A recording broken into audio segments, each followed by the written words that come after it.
आप यकीन मानिए या न मानिए, लेकिन जब इंसान को सच्चा प्यार होता है तो वो हर डर, हर दीवार को पार कर जाता है। मैं धीरज, एक सीधा सादा सा लड़का जो अपने ही गांव की लड़की सोनल को दिल से चाहता था।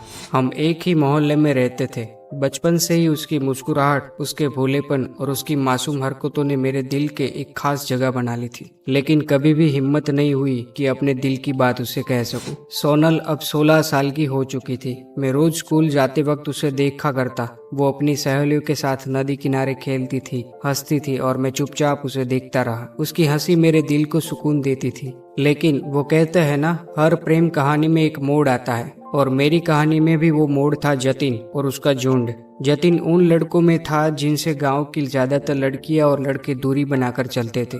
एक दिन जब मैं नदी किनारे बैठा था, जतिन और उसके दोस्त मेरे पास आ गए।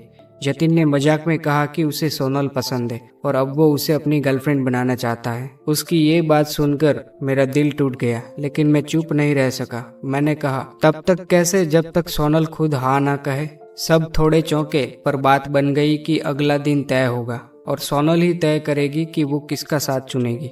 अगले दिन स्कूल के बाद जतिन और उसके दोस्त सोनल के पास पहुंचे। मैं भी साथ था।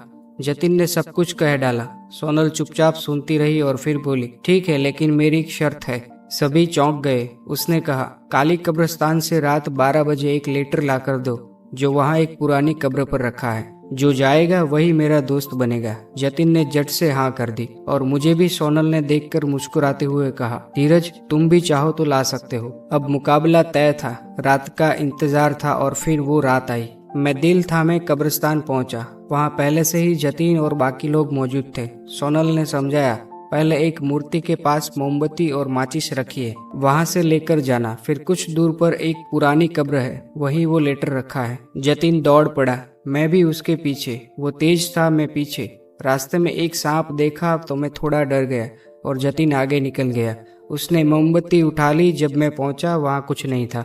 अब मेरे पास सिर्फ एक रास्ता था, बिना रोशनी के ही उस कब्र तक पहुंचना। मैं अंधेरे में बढ़ा, तभी जतिन की चीख सुनाई दी, भागो, चुड़ैल है। मैं डर गया लेकिन रुक न सका। आखिर मैंने वो कब्र देखी, लेकिन वहाँ पर एक लड़की बैठी थी। उसके बाल खुले थे, चेहरा नीचे। मैं कांप रहा था, फिर भी हिम्मत जुटाई और कहा, माफ कीजिए, क्या आपने कोई लेटर देखा है? लड़की ने धीरे से पास आने का इशारा किया।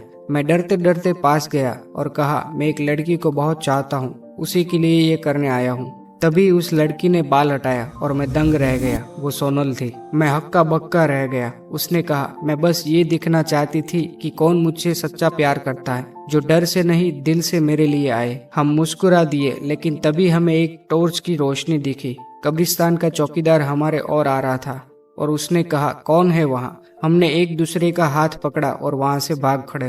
अगली सुबह मैं स्कूल पहुँचा तो सोनल पहले से वहाँ थी। वो चुप थी, पर उसकी आंखें बहुत कुछ कह रही थी। छुट्टी के बाद जब मैं घर लौट रहा था, उसने पीछे से पुकारा, धीरज, घर जा रहे हो? मैंने कहा, हाँ। वो बोली, तो चलो मैं भी चलती हूँ। मैंने कहा, सोनल, मुझे कुछ कहना है। उसने मुस्कुराते हुए अपनी उंगलियों मेरे होठों पर रख दी और कहा, मुझे सब पता है। उस दिन मुझे समझ आया कि जब प्यार सच्चा होता है तो वो डर को भी हरा देता है।